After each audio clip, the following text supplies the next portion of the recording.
I spent the last few weeks with this, Suzuki's 2021 V-Strom 1050 XT.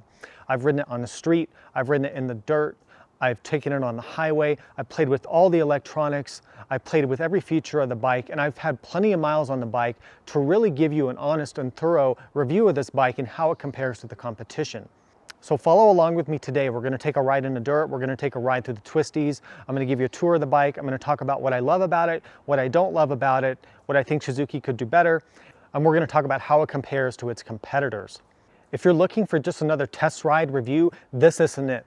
We're going to do this the Big Rock Media way. We're going to go in-depth and thorough, and I'm really going to evaluate this bike and tell you all the ins and outs of it compared to everything else I've ridden and everything else I've owned.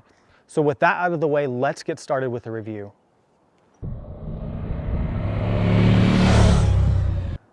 So first of all, a huge thank you to Suzuki USA and especially my media contact there, Richard, who helped me get this bike on a long-term loan. I really appreciate that. So a few months ago, I published a video on the history of Suzuki's V-Strom, and in that video I talked about why the bike has become sort of legendary in the long-distance riding community. People love the V-Strom because it's reliable, it's affordable, it does what they need to do, and really it kind of functions as a modern-day UJM, or Universal Japanese Motorcycle. So with Suzuki's updating of the V-Strom in 2020, going from the 1000 to the 1050, changing the styling and adding electronics, have they kept true to the original roots of the V-Strom? Well, that's what we're going to talk about today.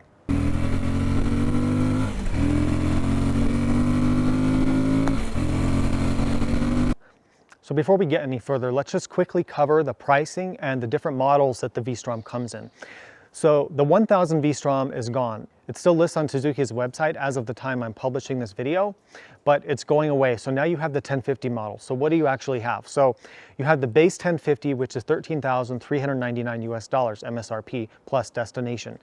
What that bike is, it's the same as this bike behind me, but it strips out the inertial measurement unit, the 6-axis IMU, which senses all of the different acceleration of the bike in different axes and allows you to have a more advanced ABS and more advanced traction control systems. It also doesn't have the hill hold assist, and importantly, it doesn't have cruise control. So if you're somebody who doesn't like the electronic stuff, Suzuki has you covered with that base model, and you save quite a bit of money there too. The bike behind me is the 1050 XT. What the XT has, it gives you that 6-axis IMU to measure all that stuff and give you more advanced ABS and traction control. Importantly, it also adds the cruise control, which I think is a huge benefit, and if it was me, I would definitely go with this XT model. The XT is $14,799 US. But keep in mind, this one doesn't come with luggage or heated grips or extra lights. If you want those things, Suzuki also has you covered. They have the 1050 XT Adventure, which gives you hard luggage, fog lights, and heated grips from the factory. And that bike is $16,999. So that's a $2,200 upcharge from this model. And if you think about it, for a whole set of hard luggage, all the mounts that go with that, fog lights and heated grips, it's not too bad of a deal, although you might be able to build that bike for less using aftermarket parts. So that's going to be up to you.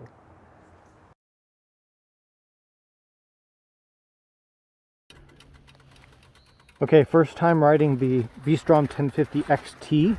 Thank you, Suzuki, for loaning it to me. Great street bike so far. Engine feels very powerful, very torquey. Actually, it feels better than the numbers might suggest.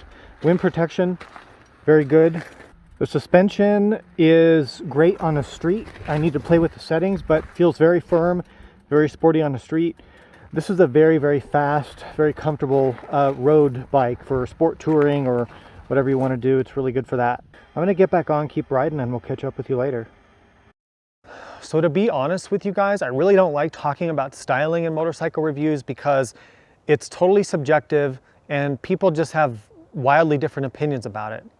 I will commend Suzuki for bringing out a bold design that harkens back to their DR Big, which was their like rally big dual sport bike, which had a huge like 800cc single cylinder engine. It was an awesome bike, but I think the challenge for some of us is that we may just not be familiar with it. It didn't even come to the US market, for instance. When I got it in person and started to spend more time with it, the styling grew on me quite a bit. I'm not going to say that I love it, but I also don't hate it. So to each his own on the styling, but I do think it's great that Suzuki took a chance with it and at least brought something out that looks different. Now I'm not going to ride super crazy because obviously this is a public road and it's a weekend, so people are using the road and we don't want to get in trouble. I think what you're going to see is that the V-Strom can really do well on a twisty road. It is very good at this kind of riding.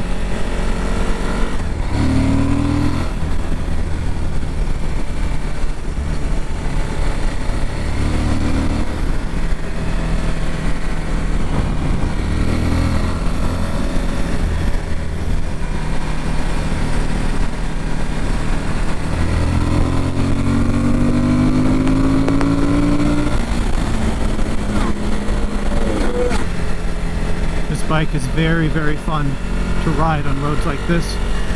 Bikes like the V-Strom are reasons why I would never buy another sport touring bike like an FJR or an RT, because frankly these are just more utilitarian. They can still do the sport riding. They're really good at touring, especially if you change the windshield and a few things, and they're lighter. They don't need the big fairing. This is just an excellent all-around road bike. The brakes work super well.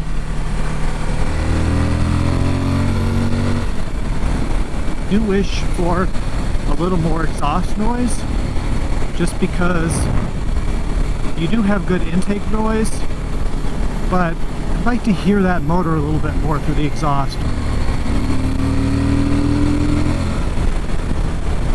This engine is so torquey at all RPMs that you can just leave it in third or fourth gear today. So in cattle grates, here's how to ride a cattle grate. That's how you ride it. You get the bike straightened up before you ride over it, because if those are wet, they're really slippery. I do wish this bike had a quick shifter, because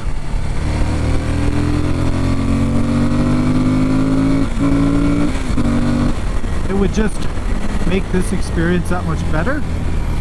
Transmission is very, very slick shifting, but it sure would be nice to have that quick shifter.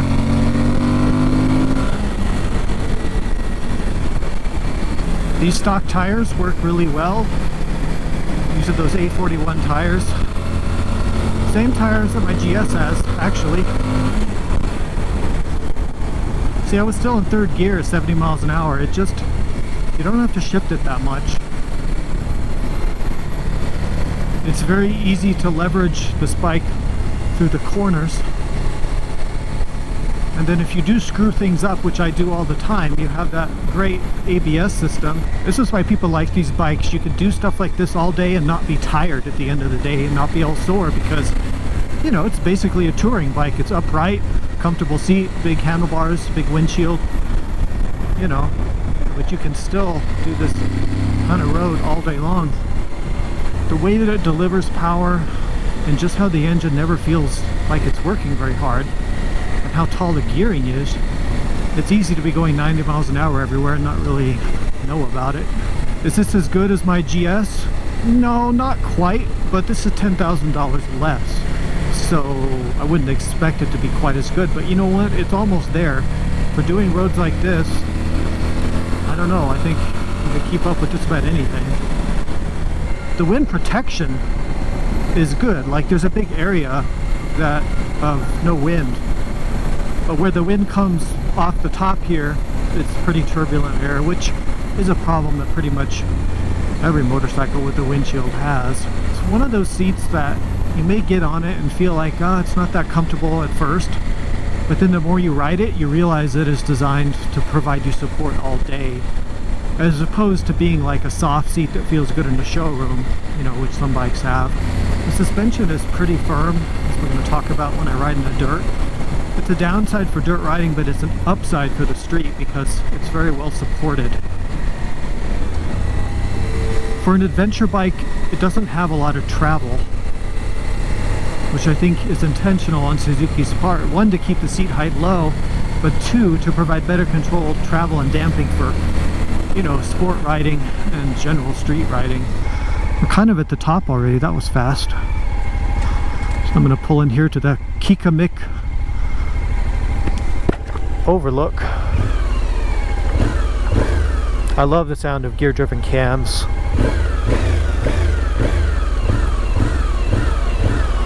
Oh, sounds good.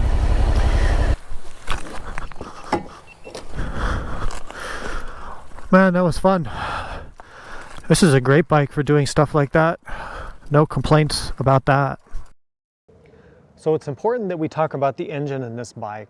So this 90-degree, or sometimes I call it an L twin engine because it's shaped like an L, this dates back with Suzuki all the way back into the late 90s when it came out in the TL1000.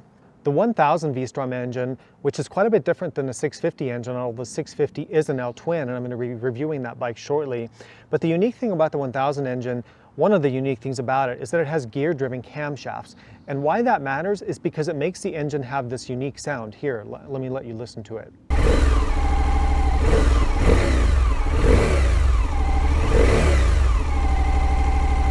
So I really love the gear-driven sound. I think it sounds really cool, and if it sounds familiar, you might be familiar with the sound from some other motorcycles like the older VFR 800s that had gear-driven cams. So if the model name 1050 is a little confusing, it's because it actually is. So here's what's happened with the V-Strom engine. So I think in 2014, around that time, Suzuki introduced the second generation V-Strom 1000, which was a whole new bike versus the old model. And when they did that, they bumped up the displacement, so now it's 1037 cc. For 2020, when they changed the nomenclature to the 1050, it's still the basic same engine as the 1000 V-Strom was. It's the same size, but they've changed some of the cam profiles and the valves and things like that. So the power band is a little bit different. It's a little bit peakier than before. It also has a bit more power. So Suzuki's claiming that this is 106 horsepower and 77 foot-pounds of torque. And it feels every bit of that. The engine feels very strong and very grunty.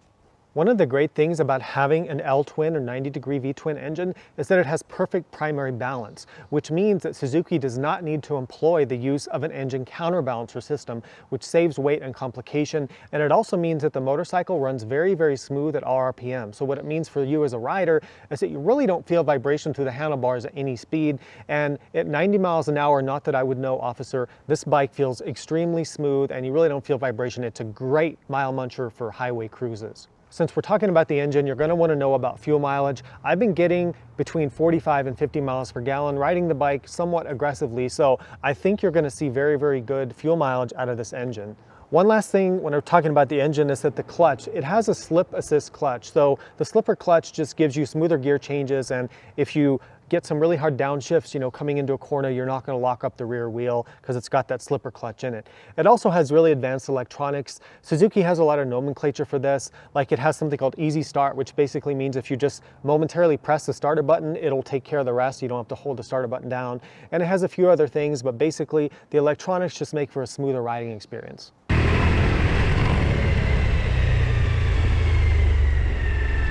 So let's talk about the electronics and the dashboard and controls of this bike. So keep in mind that what I'm talking about applies to the XT and the Adventure models.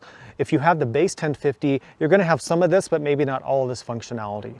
So the dashboard, which I'm going to talk about a little bit later, is an LCD unit. And I wish it was TFT, but again, we're going to cover that later in the video when I talk about where I think Suzuki could improve.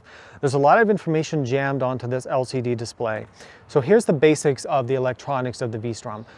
So I talked about the 6-axis IMU. So a lot of modern motorcycles are receiving this now, and it's great because it measures all these things that are happening to the bike, and it allows the bike's computer or the brain of the bike to adjust the ABS, the traction control, the hill holding system, all that kind of stuff to give you a safer riding experience. So how does this actually work? Well, so when you fire up the dashboard, when you start this bike up, you're going to have a few options. The first thing is that if you hit the mode button, you're able to go and select the drive mode. The drive mode essentially is just a throttle response.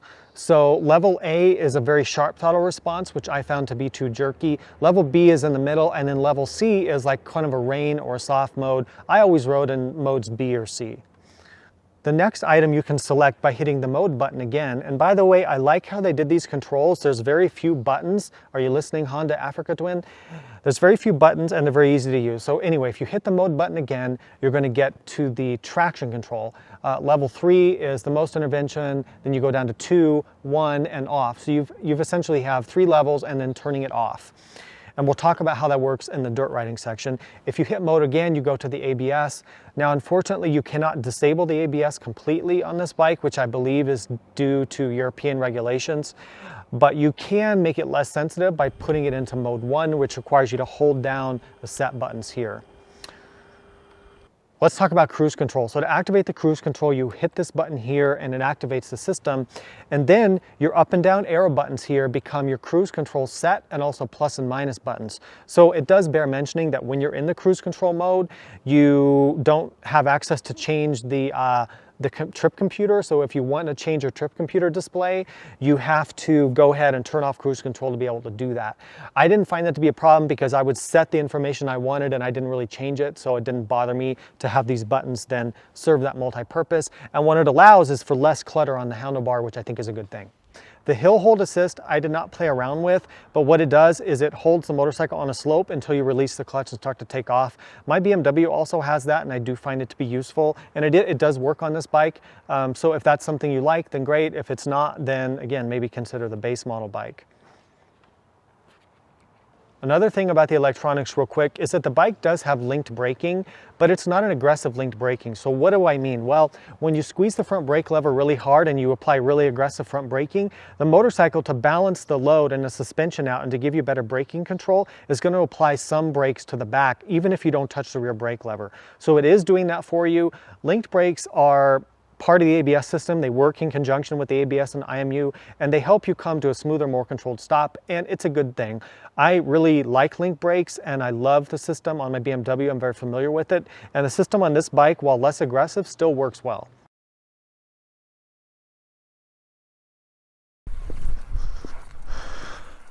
All right, so we're gonna take the bike in the dirt. Now, I think this dirt road is kind of the perfect example of what a V-Strom buyer, a V-Strom rider might go on. So you're out on a trip somewhere and you just want to do some dirt roads, gravel roads, maybe smooth fire roads.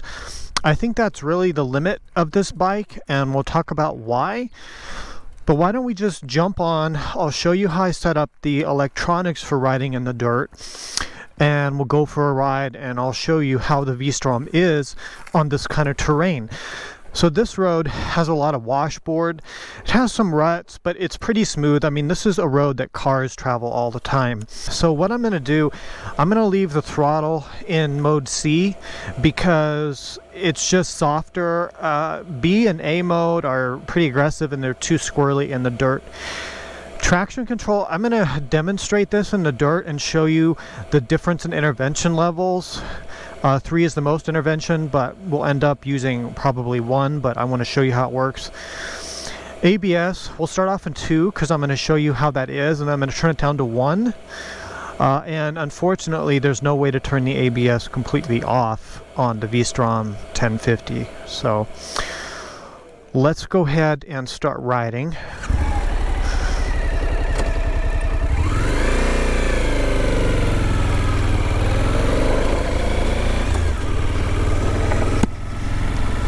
So one of the first things you're going to notice on the V-Strom when you go in the dirt is that you feel every little bump, because this is a street bike suspension. It's around 6 inches of travel, and it just can't give you a plush ride off-road, and it's not designed to.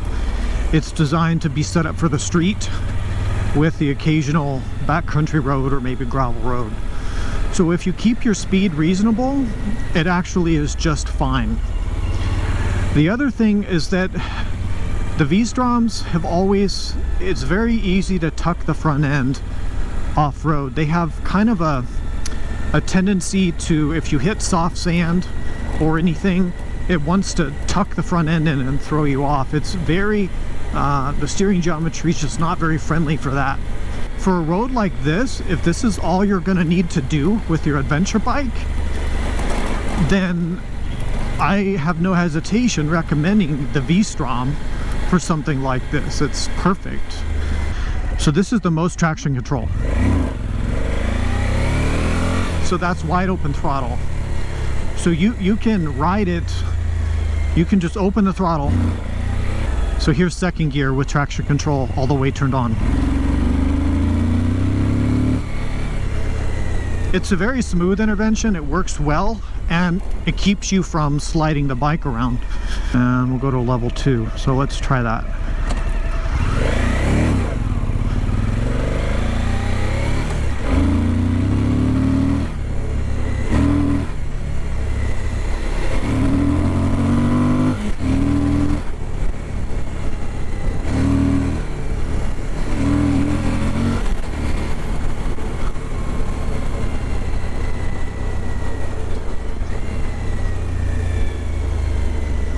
Okay, so level 2 gives you just a little less intervention, and I like it. It feels good.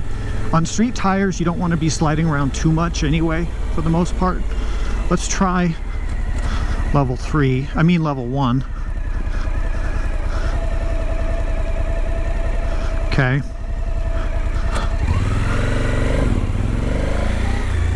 There's not a huge difference between the 3 levels. It's not like some of the adventure bikes out there. Yeah, any sort of soft soil at all, and the bike wants to just tuck in the front end. It's not confidence inspiring whatsoever. Look at this jerk, just taking the whole road.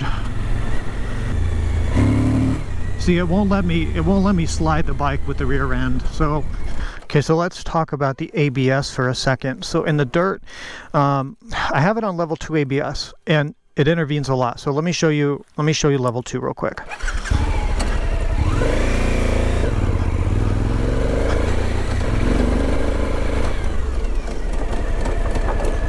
Okay, it'll stop you pretty effectively without letting you crash. So that's level 2. Let me show you level 1. So we just go here, hold this down. There we go, level 1. Okay, I like how easy it is to change the settings on this.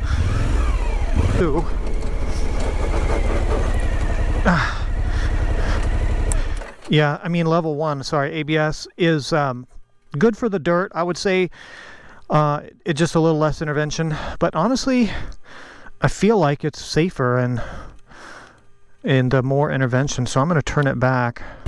You really got to slow down for the corners on this bike and the dirt.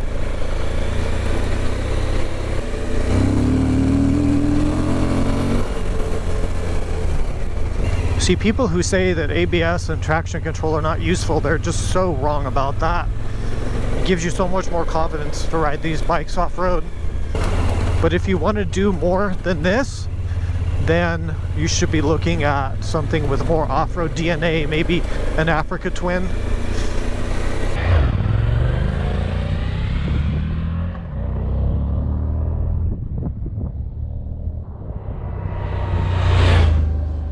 A few things I want to let you know about. So the tire sizes that it uses are a 110/19 front tire, and in the back a 150/17. So pretty good standard sizes that the V-Strom has been using for a long time. There's a lot of available rubber in these sizes. The V-Strom has always been designed around this 19-inch front wheel to help it give a little better off-road ability, and it just handles nice on the street. A few other things you're going to want to know. The fuel tank is 5.3 US gallons or 20 liters, so it gives a range of around 200 miles or so in my experience. It has a 33.5-inch seat height, although you can raise the seat, which we'll talk about later. And the curb weight of this bike at the wet weight ready to go is around 544 pounds. Now keep in mind that doesn't include things if you had luggage or crash protection or lights or any extra stuff. That's the bike here as you see it. So looking at the brakes on the bike, on the front brakes you've got Tokiko monoblock radially mounted front brakes. The brakes work amazing on this bike, and they're one of the bike's best attributes. They feel incredibly strong, but they're also very easy to modulate. Really good job on the braking system. Let's talk about suspension. So you have an inverted front fork with about 6.3 inches of travel. The front fork has adjustability 3 ways, for preload, also for compression and rebound damping. The back shock has around the same amount of travel, around 6.5 inches of travel, but it's only adjustable for spring preload, and rebound damping. Doesn't have the compression damping adjustment.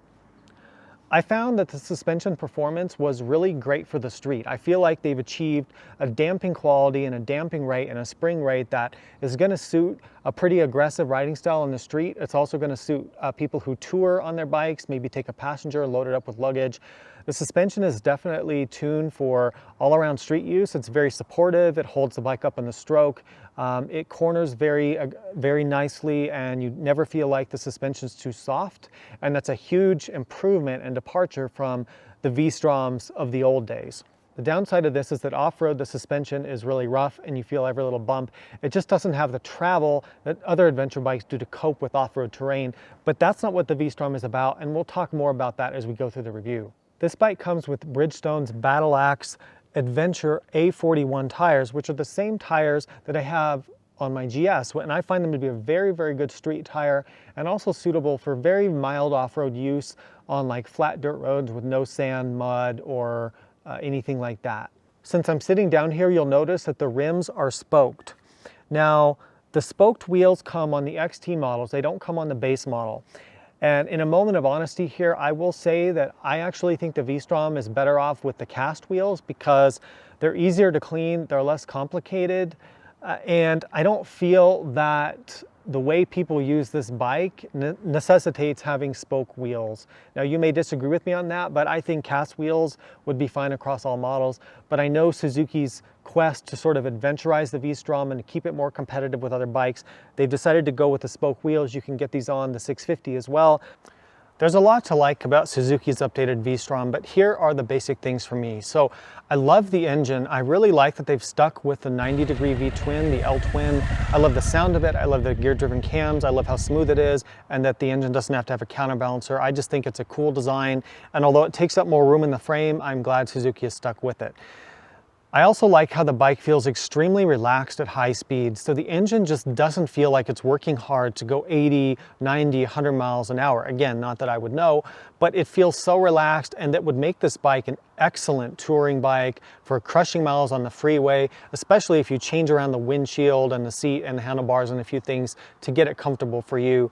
I also love the electronics package on this bike. They did a great job. It's very easy to use. It's intuitive to change the settings. The buttons are very simple, and they haven't gone to like the Africa Twin where there's like 20 million buttons and it's like driving the Starship Enterprise. And of course, I love the value of this bike. I mean, there's not a lot of other motorcycles that compete with the value of this. We'll talk about MSRP and some of that later when we talk about the competition, but you can get these at a pretty good discount because frankly, they're just not selling that well from what I've seen, and you can get these for really, really good value. And of course, with that also comes the reliability. The V-Stroms have always been dead, solid, reliable. No drama, never have to go back to the dealer. And since this bike has so evolved at this point, since they've had so long to tweak it and perfect it, I think that it's gonna be one of the most reliable new bikes you could buy. So what are the things I don't like, or put more politically correct, what are the things that Suzuki could improve upon? So let me start with the dash. So I'm not a fan of this LCD for a couple reasons. One, it doesn't have enough contrast. Two, there's simply too much information crammed into a very small space. And looking at the dashboard at a glance, it's hard to decipher all of it. So please, Suzuki, if you're listening, which actually you probably are, please consider putting a TFT on the bike, or at the very least maybe revising the LCD to be a little bit larger and have more contrast. I did turn the brightness all the way up and I played with that, but still it's not great, and I just wish it was better. Second thing that I'm not crazy about is I wish that they had designed the windshield so that you could adjust it while you were riding, because having to stop the bike, go around the front and do this, it's just not convenient, and here's why. When you're riding a motorcycle, you know, the wind is always changing, your speed of travel is always changing, the weather's changing, it could get hot, it could get cold, maybe I'm riding through town and I want some air, I want to open my visor on my helmet. I'm sure they're saying that, well, it's a legal thing and it's safer if you don't do it, and that's probably true, but other motorcycle manufacturers are doing it, and I wish Suzuki would get on board with that. Let's talk about the ergonomics. So the ergonomics were a little strange for me at first. So I ended up raising the seat up, which leads me to another thing I'll talk about in a second. But the handlebars, I wish they were a little wider, although they're plenty wide, and if you're coming off a sport bike, they're obviously going to feel really wide. I also wish the handlebars were a little bit taller. So I actually spent most of my time with this bike with bar risers on it. So I had a set of bar risers that fit this bike, and I just threw them on. They were like an inch or something, and that improved the bike dramatically. So if you're like above 5'9", I would say, and you're considering this bike, you might want to budget for bar risers, but bar risers are cheap and they take about 5 minutes to put on. So I just touched on the seat. So the seat comfort is okay. I think it's actually pretty good. But to take off the driver's seat, this part here, you have to use bolts. And in 2021, I think it's a little silly that you have to get tools out to take off the seat of your motorcycle. The seat should come off with a key. And the reason for that is there might be stuff under the seat you need to get to, and also the height adjustment, which is kind of a whole nother tangent, which I won't go into. But to adjust the height of the seat, you have to unscrew all these bolts, take off all the brackets, put on adapters, replace bolts with longer bolts. And on most modern motorcycles that I'm familiar with, to adjust the seat height, you simply just like flip a little adapter under the seat and it takes about 3 seconds. You put the seat back on and you're done. But this took me about 20 minutes to raise the seat up, including the time to get the toolkit out and take off this front seat with the bolts. I just don't think that's a very good design. You can take the rear seat off with the key, so I don't understand why they didn't do that for the front seat. The last thing I'll mention is wind buffeting. Wind buffeting happens on pretty much every adventure bike because of how upright they are, and they're trying to balance wind protection and wind flow and all those sorts of things. So I give them credit for that because it's hard to get this right. But off the top of the screen, what I found is that especially if you wear a peaked helmet, it can really vibrate the visor on your helmet. In fact, on this bike, it vibrated so much that I had to take the visor off my helmet to be able to ride it. When riding it with the peak on my helmet, it was unrideable because it was such a high frequency vibration on the helmet that I couldn't even see. There are aftermarket solutions to that. Some of you, depending on what helmet you have and how tall you are, you won't experience that at all. So it's not a knock against the bike, it's not a big deal because windshields are very personal, just like seats are very personal. So I'm going to combine my final thoughts with also talking about the competitors to this bike and sort of what your choices out there are and why you might choose this or not choose this over some of the other bikes. So to really tell this story, I kind of have to go back in time a little bit. When Suzuki brought the V-Strom out in 2002, it was somewhat revolutionary. It was like the reinvention of the UJM. And back then, the adventure bike craze wasn't anything like it is today. You had the GS, you had, the KLRs that had been around forever, but you didn't have the big crop of adventure bikes. So when this came out, what is that, 19 years ago, the engine was amazing. It would outrun a GS. It had a slicker shifting transmission. It had 6 speeds where the GS had 5 speeds. It was just a more modern bike and really more reliable in a lot of ways, and a lot of people preferred it. And over the years, the V-Strom has been an amazing bike. I mean, I used to own a V-Strom 650, and it was one of my favorite bikes that I've had. I rode that bike everywhere, including off-road. And although it wasn't good off-road, I loved how good of a touring bike it was and how it never let me down, and I loved the smoothness of the engine. But what's happened over the past 10, 15 years is that the competition has become fierce. Adventure biking has become a fad, a craze, with everybody getting on board with it. All the other bikes have received sometimes revolutionary changes or new models altogether, whereas the V-Strom has really soldiered on just as that all-around street bike. They haven't tried to make it into this off-road competition machine that so many other manufacturers have been chasing, whether just an image or whether in actual reality. But let me make it clear that the competition is the biggest challenge for this bike behind me. This is a great motorcycle if you just look at it by itself. The challenge comes in with there's so many good competitors on the market. You have the Honda Africa Twin, you have the Triumph Tiger 900, you have the F850 GS, you have other adventure bikes, but you also have street bikes. Why don't we talk about the new Tracer 9 GT from Yamaha? All of those bikes cost the same or less than this, but in some cases deliver more content, more value, and more performance, depending on what your priorities are. If you go to something like an Africa Twin or a Tiger 900 or an F850 GS, you're getting a 21-inch front wheel, you're getting long suspension travel, you're getting far more off-road ability than this. But are you trading off street performance? Well, honestly, you're probably not in those bikes. So that's what's hard about the V-Strom. It's not that it's not an excellent motorcycle, and I think it will make many of you extremely happy, especially if you've been riding V-Stroms and you like them. But if you're looking for something extremely rugged to really go off-road and tackle the trails, then you're going to be better off looking at some of the competition out there. But on the other hand, if you're looking for an all-around street bike, touring, sport touring, commuting, light dirt roads and gravel roads and fire roads, anything like that, you're going to be so happy with this bike for a long time. It's well built, it's reliable, it's durable, it now has modern electronics, it's one of the most comfortable bikes you can buy off the showroom floor. and there's just a lot to like about this bike. The V-Strom still has a lot going for it, and I think you should check it out. I think you should look at other reviews and really consider your needs as a rider. Because the honest truth, and Suzuki knows this, is that most adventure bike buyers don't actually go off-road. Or if you do, you're going on roads that a Honda Civic can go down. So if you're really not into extreme off-roading, which is perfectly fine, because honestly, even myself, I'm more of a street touring rider than I am an off-road rider. I love that stuff. So if that's more you, then I think the V-Strom is in the running for you, especially with some of the great values you can get on this bike. So I sincerely hope this review was educational and informative and thorough and detailed, and I hope it helps you make the right buying decision. If you have comments, questions, feedback, please leave that below in the comments. I go through every comment on my channel and I try to respond to everything. If you want to help me create more content going forward, there's a few things you can do. You can support me on Patreon. I'm going to be improving my benefits and improving that structure, but that is there if you'd like to do that. I really appreciate my patrons. You can subscribe to the channel. That really helps with the algorithm. You can give the video a thumbs up, and like I said, you can leave a comment. So again, I hope this was the best V-Strom review on YouTube. That's my goal, and please let me know how I'm doing. In the meantime, please ride safe, drive safe, happy travels. We'll see you out there on the road, and we'll see you in the next video.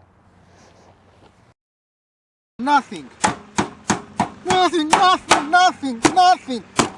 The bloody Japanese, they make a nice, a good manufactured motorcycle. Nothing. This is bike. You know, the key, like a lot of motorcycles do, and now I've really done it because I've dropped the seat bolt down inside here somewhere, so I'm gonna have to get a magnet to get that out. Yeah, this